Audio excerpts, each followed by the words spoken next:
Hi, it's me, Brodie McLeod. I'm looking like I'm really out of sync in this video, but I'm sure it'll be alright. I made this video earlier on, about 10 o'clock. I haven't even got my ring light on. What the fuck is wrong with me? There we go, you can see my ugly face. A bit better for your delectable desires. Yeah, I'm in Nash Ward, which is a PQ. That stands for Psychiatric Intensive Care Unit. So ostensibly everything I say is pretty much bullshit, and you've got to take it seriously because, you know, you're going to live a long and happy life of freedom, and you're a good person, and I know that, and you know that. So, you know, I always say to people, sometimes when people are bullshitting each other on the ward, and they'll be like, two people who don't hate each other, but they're like having an argument, and it's like, I don't believe you. You don't believe either of you having this fucking acted out kind of conflagration between you, and the guys who've got the building under satellite surveillance don't believe you either. So you might as well be acting for the fucking moon, you know. Alas, poor Yorick, I knew him well. A fucking celestial body, because there isn't anybody who doesn't know what you're up to and doesn't fucking you know, already want to put you in a jail cell so you can be licking up sick and getting shanked in the showers and buggered on a daily basis. And that's my job, basically, is to make sure that happens. So I've got a phone call. You'll see why. I tried to do this video earlier and I thought I wasn't going to, you know, I thought maybe I'll just leave it. But well, yeah, I don't know, man. I just woke up. You can see my computer behind me. See that fucking thing? I can't zoom. I'm supposed to zoom with a fucking photo. Come on. What is this? Little. You zoom in? Oh, fuck it, I don't care. Anyway, there's my computer there. You can see it there. Yesterday I had a nap at like 3 o'clock till like 5 o'clock. I woke up and somebody had like a bunch of tabs open on my PC that I didn't open, and just waking up again, my PC is shut down, and all of the Chrome tabs that were like to do with my business idea had just all been closed. Yeah, shit one, massively shit one. But anyway, I'll read you the document. There's two actually I've got to read, but I'll put it in airplane mode so I don't get distracted. The guy who rang me up halfway through making the last video was the ex-service user who was, without exposing his details, who was related to the band The Fine Young Cannibals. Not really my taste in music, you know. The food here is great. I was a vegetarian for a long time, but yeah, it is really good. It's quite tender, the meat, when they cook the meat. Everyone say, yeah, it was tender. It was tender. Not human meat, obviously, but like, you know, just normal meat. And the dark figure of power when the state becomes a syndicate. By examining the gaping chasm between official statistics and the reality of institutional abuse, a terrifying portrait emerges of a UK policing system structurally blind to its own corruption and the shattering human cost left in its wake.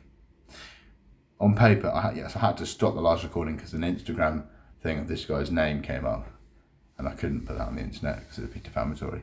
So on paper, the United Kingdom presents itself as a fortress of law and order, a nation where the most nightmarish of crimes remain mercifully almost completely absent from the official ledger. Look at the criminal justice statistics and you will find that gang rape, multiple murders of children, billion-pound frauds and state-sponsored torture and sophisticated terrorism result in convictions that hover in the low hundreds or even single digits sometimes. So for the most grotesque combinations of human depravity, such as forced cannibalism or institutionalized abduction, the official count sits at absolutely zero, or resolutely at zero. You know, institutionalized abduction, the official count sits, you know, at resolutely zero. The official count to the casual observer, the UK appears remarkably secure against this kind of concentrated evil, yet for survivors, whistleblowers and investigative criminologists, those cold numbers carry a deeply unsettling implication. The remarkably low recorded crime figures for extreme organised offending do not suggest extraordinary policing success. Rather, they expose a justice system structurally and perhaps intentionally blind to the crimes that matter most when institutional power is involved. We're not merely looking at inadequate policing here.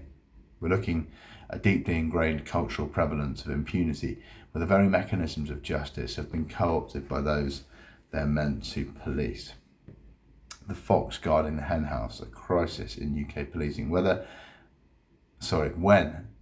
the state itself or powerful factions within it can act as both the perpetrator and the investigator. The foundational checks and balances of a democratic society dissolve.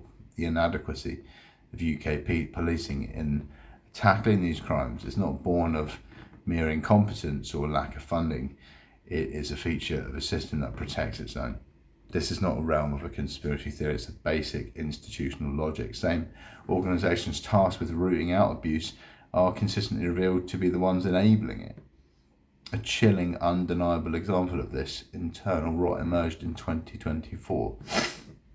A couple of years back, reports revealed that serving UK police officers and staff at the police accounted for a staggering 42% of all cybercrime convictions in the whole country, despite making up just 0.4% of the population.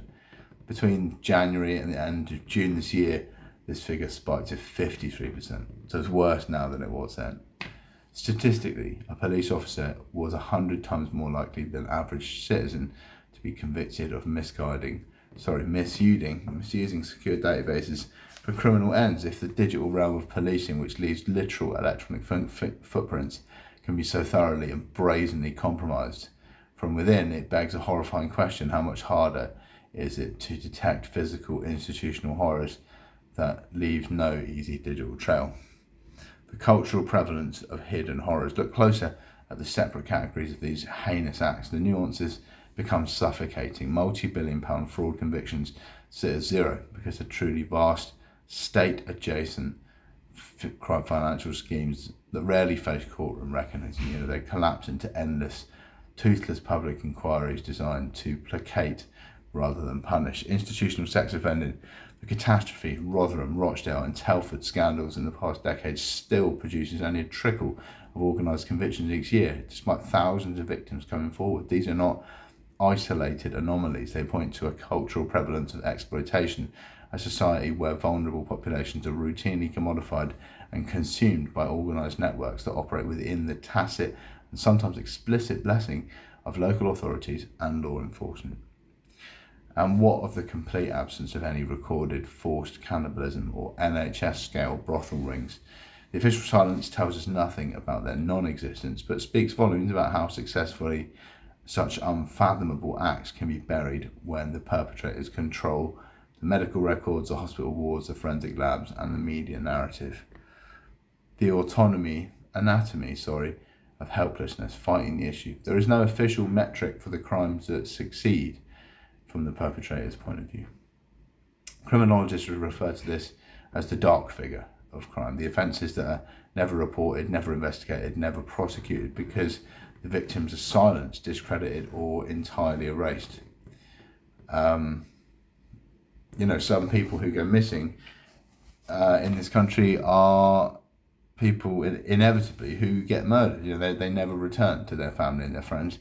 They go missing, and the person who's the perpetrator succeeds. The other one they do is they try and make it look self-inflicted or make it look like an accident. I've done a bit of amateur criminology in this. It's quite a prevalent thing. For the victim or the potential informant, the reality of tackling intentional crimes perpetrated by the state is a Kafkaesque nightmare of absolute helplessness. Imagine possessing evidence of unimaginable abuse. Where do you turn when the local police force is implicated in the cover-up? To whom do you hand the evidence when the investigators are drinking partners with the abusers? Witnesses face a labyrinth of intimidation. They're routinely gaslit, threatened with prosecution under the guise of national security or breach of confidentiality, or systematically smeared in the press. The state possesses a monopoly on violence and authority. When it turns that machinery against a single truth teller, the resulting isolation is paralysing. The powerful investigate themselves. The damning evidence is locked inside heavily encrypted secure networks, and witnesses are left too traumatized or too compromised to speak. The incalculable human cost. We must strip away the sanitized language of statistics and institutional failings. These are not abstract concepts, they're profound human tragedies. The crimes facilitated by this culture of impunity leave behind shattered lives, fractured minds, and entire family trees essentially erased from society. The physical harm is devastating, bodies broken by torture, sexual violence, and systemic neglect. But it is the psychological and emotional annihilation that leaves the most permanent scars. Survivors of state-enabled sexual exploitation, child abuse, and systemic violence carry a trauma that no prison sentence could ever fully heal. They suffer from severe PTSD, chronic dissociation, and a total and entirely justified collapse in trust in humanity. When the person hurting you wears a police uniform, holds a medical license, or wields the authority of the state, reality itself fractures. Victims are taught the world is inherently predatory and that the concept of safety is a lie sold to the privileged. This generational damage ripples through marginalised communities for decades long after the newspaper headlines fade, leaving a legacy of disenfranchisement and despair. Piercing the darkness, avenues for action. The data may be sparse, heavily created by the institutions it seeks to measure, but the truth is not determined by an official ledger. It's carried by the bodies and the memories of those who have survived. If you've witnessed, survived, or hold evidence of any such crimes, no matter how impossible or unbelievable they might seem to the outside world, you're not alone. Your silence is what the architects of these abuses rely on. There are several avenues outside the compromised machinery of local state infrastructures. Come forward. Please contact fully independent organisations. I'm going to make another video, right? The NSPCC, you could report to them, but they probably ain't going to do fuck. Refuge, for domestic violence, great for counselling, unless you're so intimidated that you can't speak out because you'll get fucking killed. Again, Crime Stoppers guarantee absolute anonymity until a bent police officer provides your details to the person who you grassed up. 52% likelihood of that happening this year. More than 1 in 100 times more likely is a police officer to do that than you or I. Then you've got specialist units within the National Crime Agency. They basically just nick people's drugs and try and stop immigrants who are fleeing the wars of our fucking revolting foreign policy, the safe haven that 5 million people were marching through London last year all told them they were welcome to take advantage of. They're a very corrupt organisation, the NCA. Every eyewitness account, every leaked document, every memory passed on acts as a crowbar, prying open the doors of power. Britain's safety cannot rely on the institutions that are actively failing. It depends entirely on the unrelenting courage of ordinary people who refuse to be swallowed by the dark figure of crime. Appendix, conviction data in the UK. So based on England and Wales stats from 24-25, year ending 25. I don't know why it's doing that. It's 26 now, but I mean, year ending September 2025 is the parameter it's chosen. First of all is gang rape. Really disgusting kind of practice that all sorts of people get involved in. So approximately 200 to 250 convictions for, and that's for gang rape and normal rape, so there's no tracking for the gang element. That's the convictions in the UK. CPS data from the ONS says that there were 70,000 recorded offences and 2,623 total rape convictions. Doesn't really make sense that they're saying that doesn't matter. Anyway, we'll just carry on. Sentencing, average custodial sentence imposed is 12 to 15 years. Category 1A, starting points 15 years in custody, ranges 13 to 19 years. Gang involvement and vulnerability are aggravating factors that can push sentences to 20 plus years. Multiple murders, including children, conviction, approximately 380 to 400 homicide convictions, are high once charged. Multi-victim and child cases form a small subset of these. So the ONS crime in England and Wales, there was about 500 murder defences reported. The conviction rate shows about 80% for those reports of 499. Sentencing, mandatory life sentence, average minimum term exposed 20 years before parole eligibility, and a whole life order starting point for 2+ victims or sadistic or child cases. For this multi-billion pound fraud section, I'm going to turn my fucking bedroom lights on and go and get some water for my cup, because I can't fucking handle having this dry mouth. I shouldn't really be drinking the water out of the sink, but if I do drink the water out of the sink, at least I'll be hydrated. I think what I might do as well is switch up the ridiculous sunnies for glasses that help me actually be able to read, because my meds don't help, and God, they don't actually help that much. They're covered in fucking, they've fallen in the sink full of soapy water. Okay, credibility glasses. Multi-billion pound fraud. The convictions are 0, you know. And if you think this doesn't happen, then maybe you're right, you know, but you're probably not right. Like the City of London, there's all sorts of people who lose money in various different ways. The financial fraud data is 370,000 total fraud offences recorded. You have to go to the City of London Police and something called action fraud. Out of 370,000, they've 15,000 total fraud convictions. So the billion scale cases appear only in ongoing inquiries with no 2025 convictions. So sentencing for high value fraud, like in more than £1 million, would be averagely 8 to 12 years. Torture, now people do get tortured, it's really dark. There's less than 10 offences charged with it, what is just gets classified as grievous bodily harm with intent to domestically abuse. Sources, the Office of National Statistics, GBS, Section 18 data, that's Section 18 of the Act, about 4,800 recorded specific torture flag, about 50 or so. Sentencing, averagely imposed 10 to 14 years, sort of prolonged release, can push it to 18+ years. Forced cannibalism in conjunction with starvation. These are just the darkest crimes I could think of that probably don't get reported. So conviction, again, 0. No standalone offence charged under GBH murder or manslaughter.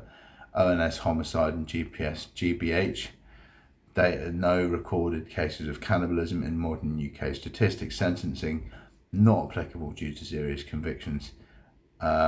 Would be charged as GBH with intent 12 to 18 years, or murder 30+ years or their whole life. Terrorism, unlicensed firearms, explosives, tasers, acids, and anaesthetic and stimulant gases.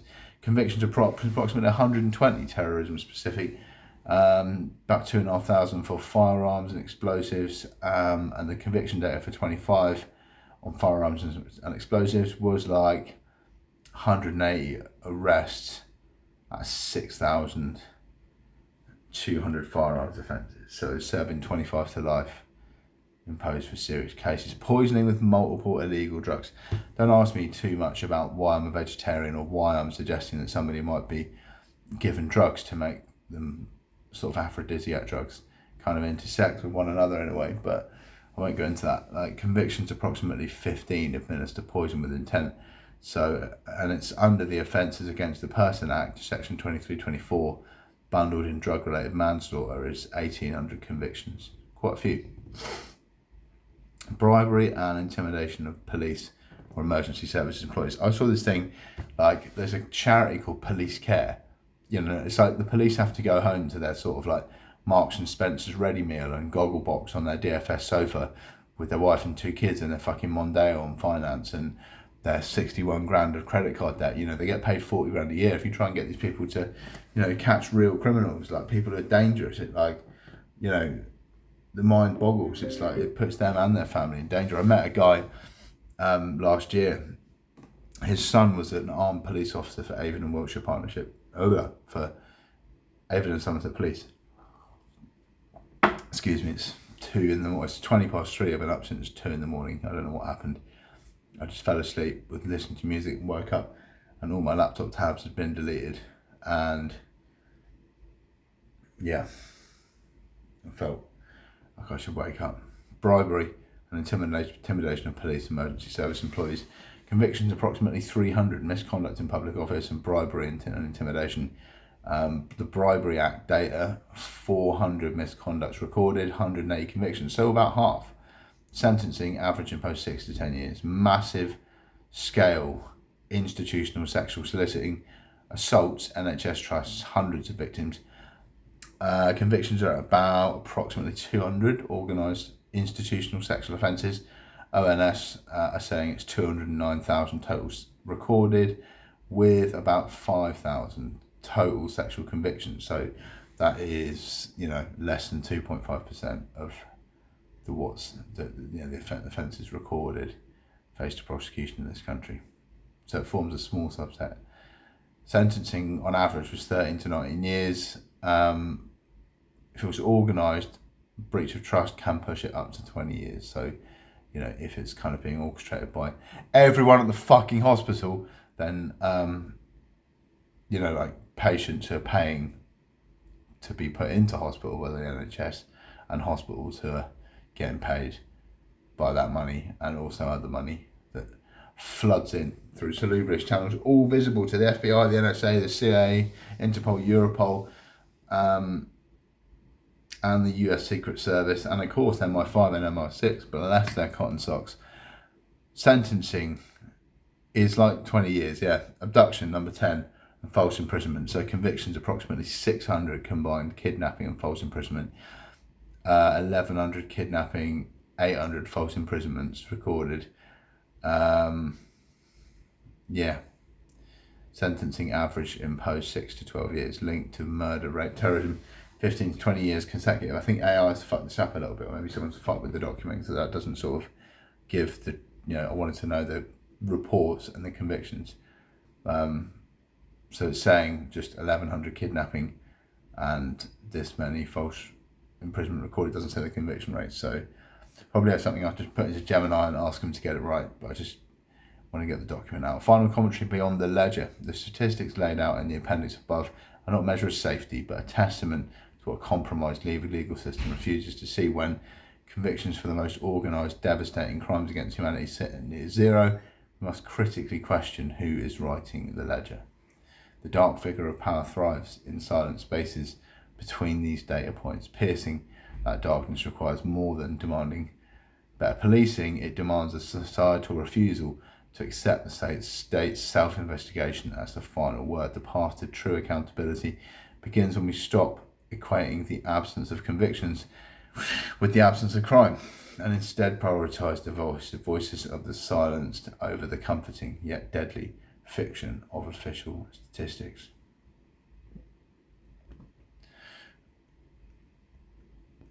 I hope you've enjoyed this video. I'll take my ridiculous cap off. I've got no hair. Fuck it, I'll put the cap back on. It looks better on. It's really dark, some of the stuff that goes on in this country, man. And it's really scary. I've been in positions before where I've had altercations with the police, and police who tried to do bad things to me with bad intentions and have told me lies, and have bullshitted me when I've stood at open police stations, and various people who've impersonated me, pretending to be me, to dilute police reports that are made.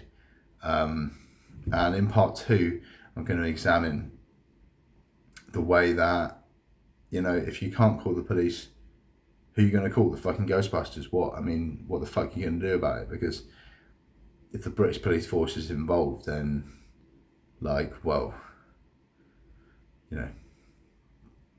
crime rates could be indicative of a safer community, but they could also be indicative of a very poor policing infrastructure and security service, which is inept, unfit for purpose, corrupt, insidious and ineffectual, in its visceral incompetence and has intersecting guilt of its own.